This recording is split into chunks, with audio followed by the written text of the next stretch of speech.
करीब 89 के आसपास उनके तबीयत उनकी ख़राब रहा करती थी, तो दर्शन हुए हैं मेरे।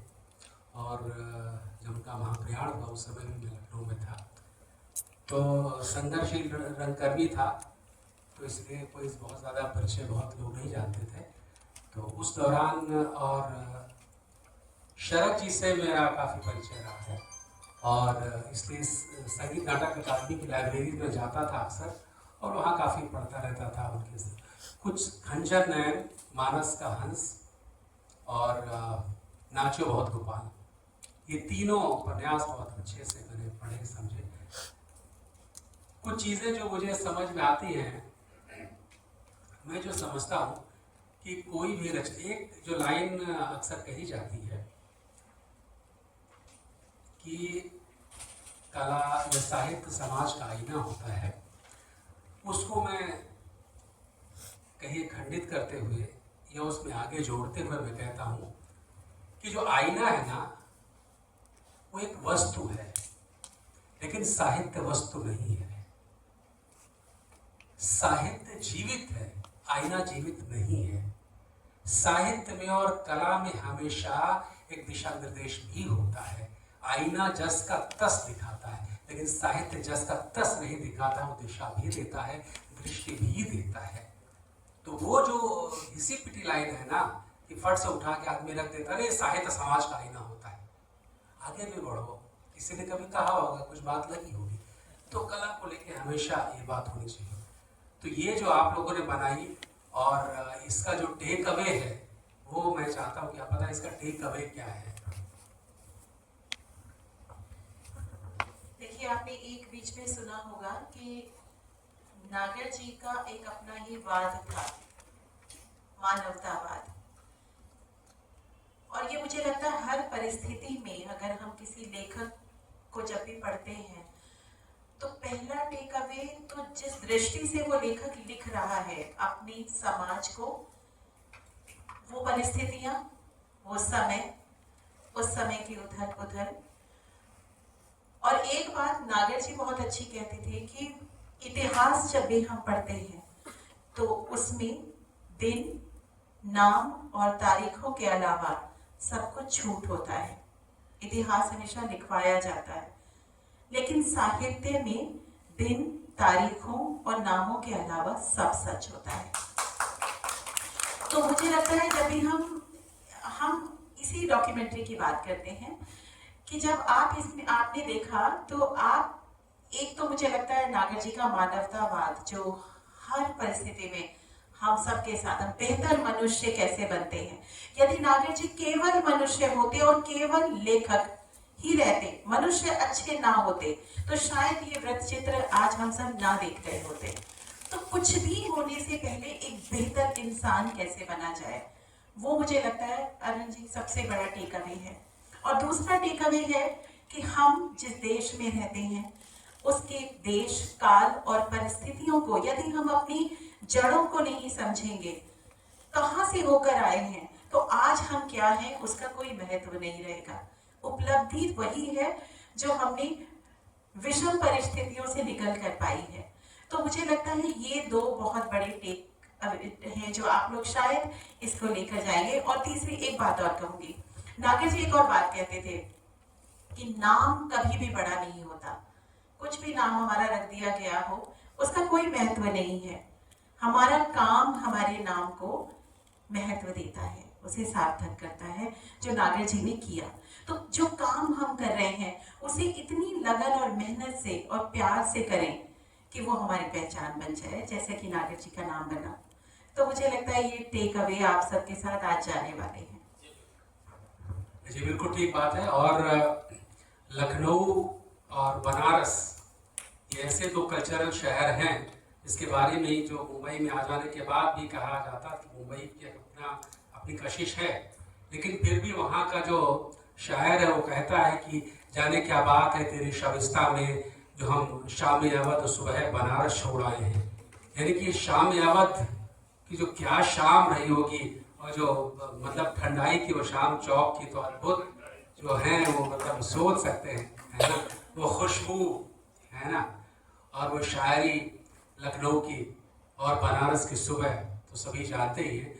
और इसी चीज़ को उन्होंने बड़े अच्छे तरीके से, जो मैं डॉक्यूमेंट्री हम लोग देख पाए, क्योंकि कुछ लोग साहित्य में पढ़ के जान पाते, डॉक्यूमेंट्री का यही टेक अवे बहुत बड़ा है कि जिस चीज़ को आप कई किताबें पढ़ेंगे, सोचेंगे, समझेंगे, तो 1.5 घंटे में बहुत कुछ जान जाते हैं, एक बहुत बड़ी दिशा मिल जाती है। और अगर कूदना है, जाना है, तो ठीक है, फिर हम ले भाई खंजर ले ले, फिर पढ़ें हम।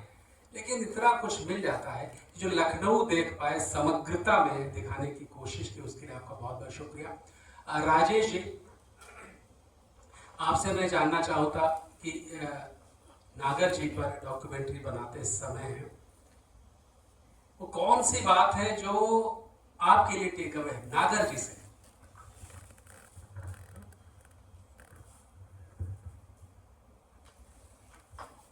आई थिंक मैं फ्रेंकली बहुत ज़्यादा हिंदी साहित्य पढ़ने वाला नहीं हूँ। जो भी थोड़ा बहुत हुआ है संदीपन से और सविता की वजह से मैं जुड़ा हूँ। लेकिन जितने भी पढ़े हैं, राइटर्स बहुत होते हैं पूरी दुनिया में है, but one thing, writer with a vision. Teacher बनना बहुत आसान है, हर आदमी किसी न किसी चीज़ पे पिन पॉइंट कर देता है और हम सभी करते हैं, but do we provide solutions? बात कहीं कुछ बदलना, तो बदलना कैसे, वो विजन। तो पहली बात, नागर is a person who has a very very clear vision. Second thing कि मुझे लगता है कि पूरी दुनिया में एक साहित्यकार या जितने भी लिखने पढ़ने वाले लोग हैं, मैं सबको नहीं कह रहा हूँ, लेकिन बहुत सारी चीज़ें, बहुत सारा हम ये देखते हैं, जब हम लिटरेचर की बात करते हैं तो हम ये मान के चलते हैं कि हम बहुत सीरियस जॉब कर रहे हैं। तो आपके लवादे से लेके, हेयर स्टाइल से लेके, चश्मे से लेके, हम डिजाइन कर लेते हैं अपने आप को, जिससे एक जनरेशन जो आपसे भाग जाती है। जो सबसे बड़ी मुझे नागर जी की इंटरेस्टिंग बात लगती है कि इतना मस्त मौला आदमी, इतना मस्त मौला, इतना लाइफ लिविंग, इतना खाने पीने, इतना आके लगाने वाला बंदा, and look at the kind of literature he created. और जैसे सविता ने बड़े विस्तारित कहा, टेक होम की बात जो मैं कहता हूँ कि किसी ने कहा था कि अगर किसी देश को बर्बाद करना है तो उसकी जनरेशन को उसके साहित्य, उसकी संस्कृति, पोइट्री से काट दो। और ये हमारे साथ हमें समझना होगा कि बहुत कॉन्शियसली सैकड़ों सालों से हुआ, हमें काटा गया है। तो जब हम इस फिल्म को डॉक्यूमेंट करना चाह रहे थे तो हमारा किसी साहित्यकारी को बायोपिक करना नहीं था। हमने बहुत सारे नॉवेल्स के नाम भी नहीं लिए, उनके बहुत सारी कहानियों के नाम भी नहीं लिए कि वो तो आप हो जाएगा। जैसे अरुण जी कहा कि this is just to tease you, कि जनरेशन को टीज करने के लिए भैया एक समुद्र है जिससे आप वाकिफ नहीं है। सो नागर, अगर आपने इस देश में आज जो हम हैं, क्यों हैं, हमारा पास्ट क्या था, प्रेजेंट क्या और फ्यूचर क्या होने वाला है, अगर आप में जरा सी भी किसी में भूख है ये समझने के लिए, तो पहला कैरेक्टर जो आपका हाथ पकड़ के आपको आईना दिखा सकता है वो अमृता नागर है। So this is the very first thing जो मुझे लगा कि भाई इतने, मैं जब स्क्रिप्ट रिसर्च कर रहा था तो मैं शुरू से मुझे लगा कि ठीक है, बहुत से नॉवल बहुत लोगों ने लिखे, तो धीरे धीरे पूछी मैं सविता, जब संदीप ने तुम्हें बोला था कि यार मतलब ये आदमी लगता है शक्ल से बहुत भोला भाला, बट ये बहुत शैतान आइटम है भाई। नागर बहुत ही शैतान इंसान थे। मतलब आप उनकी देखिए, जो संजय गांधी वाला आपने किस्सा, you need daring. Sanjay Gandhi मिलना चाहता, बोलते हम भाग चाहने के समय किससे नहीं मिलते। या रशिया में अगर वो जाते हैं, कस्टम वालों को धोखा देके बोतल में भरते हैं, तो इस तरह की चीजें भी जो राइटर कर रहा है, तो वो आप देखिए कि जिंदगी को किस कदर थपेड़े हैं, 24 घंटे स्ट्रगल है, पैसा नहीं है, रॉयल्टी के लिए बन रहे हैं, रो रहे हैं, लेकिन उसके बाद वो बंदा इतने ठहाके लगा पाता है।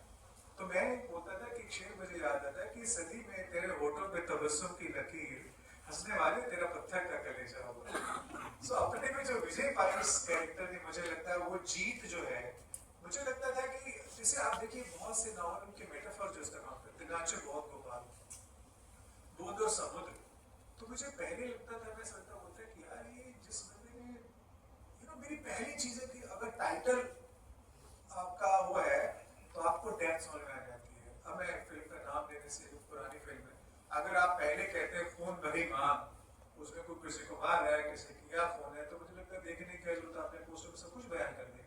सो नागर साहब की ये बड़ी खूबी है कि जो भी मेटाफर इस्तेमाल करते हैं, चीजें इस्तेमाल करते हैं, वो आपको छोटी सी एक लालच देते हैं, लेकिन बाद में धीरे से पकड़ के समुद्र के बीच में जाते हैं। मैं एज ए राइटर ज़्यादा टाइम में एक करूँगा कि मैं जब इस पुस्तक को रिसर्च कर रहा था तो बड़ा सतही सा 10-12 ड्राफ्ट लिखने के बाद मुझे लगा कि नागा जी इस फिल्म में नहीं है, हमारे पास फुटेज भी नहीं है, और ऊपर से 90 मिनट है, आधे घंटे ज़्यादा कोई बर्दाश्त नहीं करता, सब कहते हैं आप मत बनाएंगे, तो कैसे कहेंगे। तो 12 ड्राफ्ट करने के बाद एक किताब हम लोगों के हाथ में आई, जो उनकी इंटरव्यूज की कलेक्शन है, मेरे साक्षात्कार। तो बड़े सीरियस जर्नलिस्ट ने इंटरव्यू किए हैं, उनमें नागर जी का पूरा है, तो पूरी स्क्रिप्ट चेंज हो गया। अब सामने आ गया, तो जो बोलेंगे नागर जी बोलेंगे सारी चीजें। तो जब ऐसे पूछा हो गया तो एक स्टेज ऐसी आ गई कि मेरी रात की नींदों में नागर जी आने लग गए, और बिल्कुल लिटल ये किया तुम कहाँ घूम रहे हो, यहाँ आओ वहाँ आओ। सो हमारे लिए नागर बिकेम ऑब्सेशन, जिसको कहते हैं ना कि रोमियो जूलियट वाला, he became my girlfriend literally. So that was the like thing basic. और एक और हम अभी उपलब्धि की बात कर रहे हैं, मुझे लगता है लेखन जो है, हिंदी लेखन खास तौर से हम कहते कोई भी हम काम करते हैं, ये भी काम है लेखन, और हिंदी लेखक को उसका कुछ मिलता नहीं है मेहनताना, ज्यादा मेहनताना। लेकिन आप देखिए, लिखना जो है वो आपके जीवन से अपनी बातचीत है। और मेरा तो कोई भी सर अरुण जी बिल्कुल भी मेरे आगे पीछे कोई लेखन से कोई लेना देना नहीं था, साहित्य से। मेरी खुद की एक स्ट्रगल रही कि मैं एक साहित्यिक परिवार में आई हूँ तो मैं क्यों हूँ। वो रास्ता भी मुझे नागर जी ने दिखाया। जब नागर जी को रेडियो के लिए एक अमृत और विश्व ने निर्देशित किया था, उसको पढ़ते पढ़ते जो चस्का लगा, बिलीव मी, यहाँ कुछ यंग भी जो भी बैठे हैं, आप एक पन्ना पढ़ेंगे ना तो आप पूरी किताब आपको पता नहीं, अब वो किताब ही नहीं आपको छोड़ेगी। वो इतना सहज और इतना अच्छा लेखन उनका है। वो पढ़ते पढ़ते वो कब मेरे टीचर बन गए, और मैंने भी एक उपन्यास लिख दिया जो पहला वाणी प्रकाशन में छापा है, तो चार घाटी के अनारों। और वो मेरे लिटरली कैसे कहना है उपन्यास लेखन क्या है, उनको पढ़ते पढ़ते जैसे आपने 2-3 नाम बड़े सुने, उनमें मेरा भी शामिल हो गया। ये तो बिल्कुल सबसे बड़ी टेक अवे वाली बात यही है कि पहले बात की वो बड़ी ईमानदारी से वो लिखते हैं, बताते हैं, और ये हम देख पाते हैं कि जितना क्रिएटिव आदमी है ना, लेखक आदमी है, वो कई बार क्या है ना, ये मैं सोच के कह रहा हूँ कि कहना चाहिए, बहुत सारे दिग्गज लोग बैठे रहते हैं, वो जी कुछ रहा होता है, लिख कुछ रहा होता है, साहित्य विज्ञान और कुछ दे रहा होता है, यहाँ और कुछ दे रहा होता है।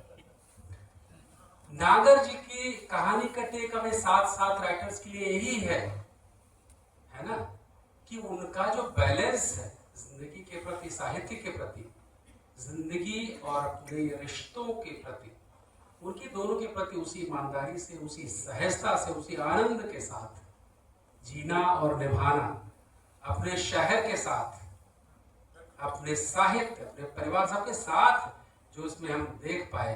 वरना किसी किताब में आप एक चीज देख पाते हैं कि भाई इन 10 लोगों की कहानियां चल रही हैं। तो ये मुझे लगता है कि बहुत बड़ी उपलब्धि है, और ये ऐसे काम और ज्यादा होने चाहिए। इस चीज में मैं बार बार कहता हूँ कि हम डॉक्यूमेंटेशन में बहुत पीछे रहे हैं, हम दूसरों वाले उन्होंने ये कर दिया, उन्होंने ये कर दिया कहते रहे, जिस वजह से आज हम बहुत बहुत नंगे टाइप से हैं, क्योंकि हमने अपनी चीज़ों को सहेजा नहीं है।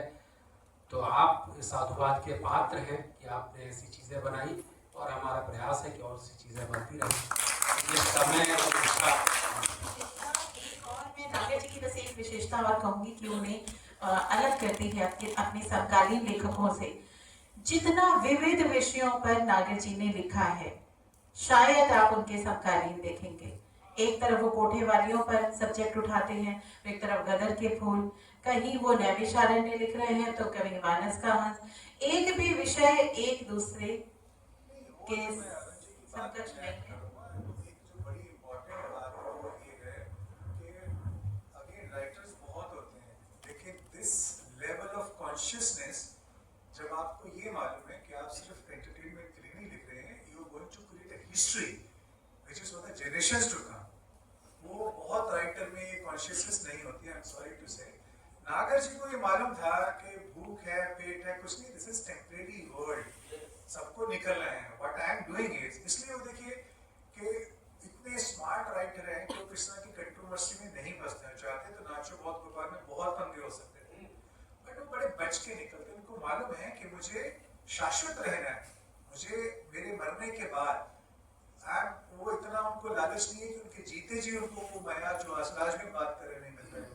बट एक राइटर जब ये मान लेता है कि what I am creating it is not for my lifetime, it is the generation to come, वो जो कॉन्शियसनेस वो है, वो मुझे इसलिए लगता है कि सफेद धोती कुर्ते, हम सेंट्स को देखते हैं, सूफियों को देखते हैं, खास तरह के कपड़ों में देखते हैं, बट वो मुझे लगता है सफेद धरती में बहुत ही संत किस्म का आदमी जिनका एलिवेशन जो कॉन्शियस लेवल है, जिनको क्लैरिटी ऑफ माइंड इतना ज्यादा है कि जो मैं कर रहा हूँ वो बाद में होगा, लेकिन होगा, और ऐसी कोशिशें करेंगे. और एक आपने देखा होगा शुरू में एक कार्ड आता है, ये जो फिल्म हमने डेडिकेट की है दो लोगों को, एक तो श्री शरद नागर जी, ये उनका सपना था, और एक स्वर्गीय मेरे पति संदीपन विमलकांत नागर, इन दोनों का ये ड्रीम था. और ये शरद जी ने सबसे पहले इच्छा जाहिर की थी कि तुम अगर कभी किसी इस योग्य समझो खुद को, तो बाबूजी पर विस्तृत काम करना उनके कद के मुताबिक.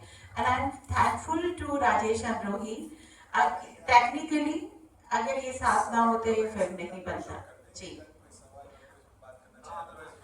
आप लोग कुछ भी हमसे पूछना चाहे तो.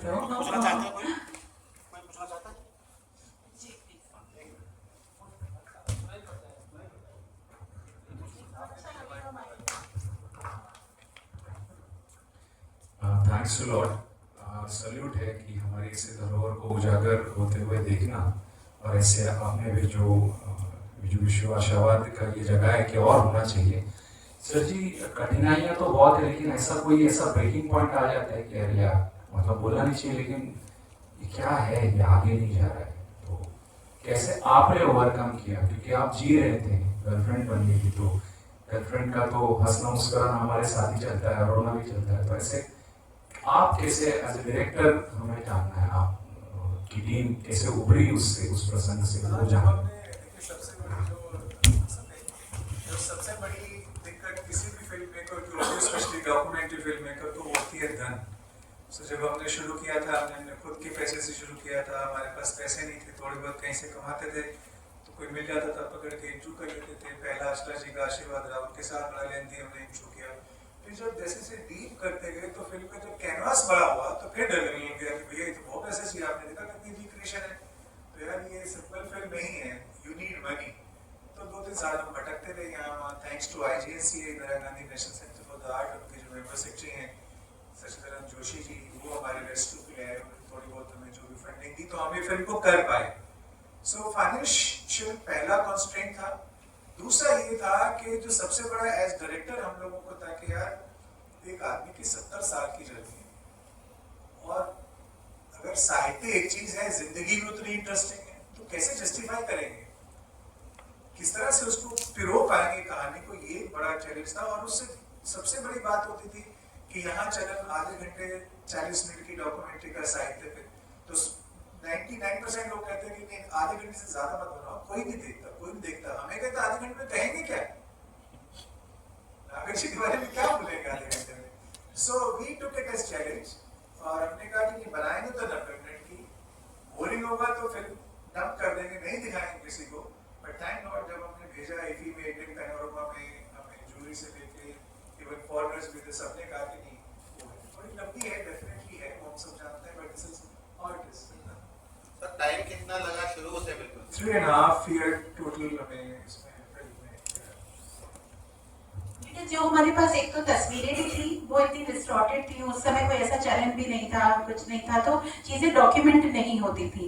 तो ये हमारे साथ रहा. एंड थैंक्स टू टेक्नोलॉजी, हर मतलब इतनी खराब कंडीशन की, इतनी साइज की पासपोर्ट साइज की तस्वीरें हैं जो आज आप देख रहे हैं. तो ये हमें लगा कि एक और काम इस माध्यम से हुआ कि चीजें रिस्टोर हो गई. और अब आप जानते हैं टेक्निकली फिल्म ही है. ये नागर जी ने भी, मैंने कहीं पढ़ा है उनके साक्षात्कार में, उन्होंने लिखा था अपने समय में, वो बता रहे थे कि जोला पर जब फिल्म बनी थी तो जोला को दुनिया में सबने जाना. तो नागर जी कहते थे फिल्म एकमात्र माध्यम है जिस माध्यम से संरक्षित रखा जा सकता है चीजों को. तो मुझे लगा कि, और बिलीव मी, हमें इतना प्यार मिला जब हम नागर जी के नाम से जाते थे। एक जगह तो ये था कि रईसों की जगह है लखनऊ, आज भी नवाबियत है वहां पर, बहुत रईस लोग हैं, तो उनकी जो दरवाजे की मुंडेर होती है वो चौड़ी, वहां पर उनके नौकरों को कुछ लोग बिठा देते थे, और हम जब उनके घर जाते थे इंटरव्यू करने तो हमारे ऊपर फूल बरसवाए गए कि नागर परिवार का कोई हमारे घर आ रहा है। ये हमारा नहीं, ये नागर जी की शख्सियत का असर था कि हम लोगों को इतना प्यार मिला, इतने आशीर्वाद मिले कि आप नागर जी को डॉक्यूमेंट कर रहे हैं। तो और अभी राजेश जी का भी एक ड्रीम है, और मेरा भी सौभाग्य होगा कि हम शायद कम से कम 10 लेखकों पर फिल्म बनाएंगे। दो हमारी अभी पाइपलाइन में है, हम कर रहे हैं। हमारे देश के एक नाटककार हैं सिन्हा जी, दिव्य सिन्हा जी, और ऐसे ही हमने 10 नाम चुने हैं, जिसमें मालती जोशी जी भी हैं। हमारा ड्रीम है कि हम ऐसे 10 लेखकों पर कम से कम हमारे जीवन रहते ईश्वर हमें ये कामयाबी दे। सर जरा एक बात ये कहना चाहूँगा कि आप लोगों को बहुत बहुत धन्यवाद कि आपने इतनी अच्छी डॉक्यूमेंट्री मूवी बनाई और नागर जी का व्यक्तित्व चुना उसके लिए, जो एकदम राइट एप्रोप्रिएट था। और मैं एक बार आपको फिर वो धन्यवाद इस बात के लिए देना चाहता हूँ क्योंकि इस समय, आज का जो समय है, उस समय में जो आपने टेक अवे की बात करी उसी को थोड़ा सा बढ़ाऊंगा कि ये जो संदेश है, जैसे आपने कहा कि भूख और ये सारी चीजें ये तो टेम्परेरी हैं, और जो शाश्वत है उसके बारे में सोचते थे, और उसी का संदेश और मानवता का संदेश, यानी कि कहें तो जो भगवत तत्व यानी कि डिविनिटी, फिर वही बात लौट के आ जा रही है जो सैकड़ों वर्षों से वही बात चल रही है कि एक तरफ डिविनिटी, एक तरफ हैवानियत है, और टेम्परेरी है और परमानेंट है। तो ये भी वही चीज का संदेश है, और नागर साहब के माध्यम से आप दोगे, तो ये इस समय में बड़ा जरूरी है इस तरह के एफर्ट्स होना, और आपको बहुत बहुत हार्दिक कांग्रेचुलेशन है इस चीज के लिए। और मैं बढ़ाने की कोशिश ये करूंगा, बस 1 मिनट दूंगा फिर आप कहिए कि हम लोगों की दुआएं आपके साथ हैं, और जितना भी सपोर्ट हम कर सकते हैं आपके प्रयास में, वो भी मैं और मेरा ये मित्र दीपक, ये मेरा सिर्फ कहना है आपसे।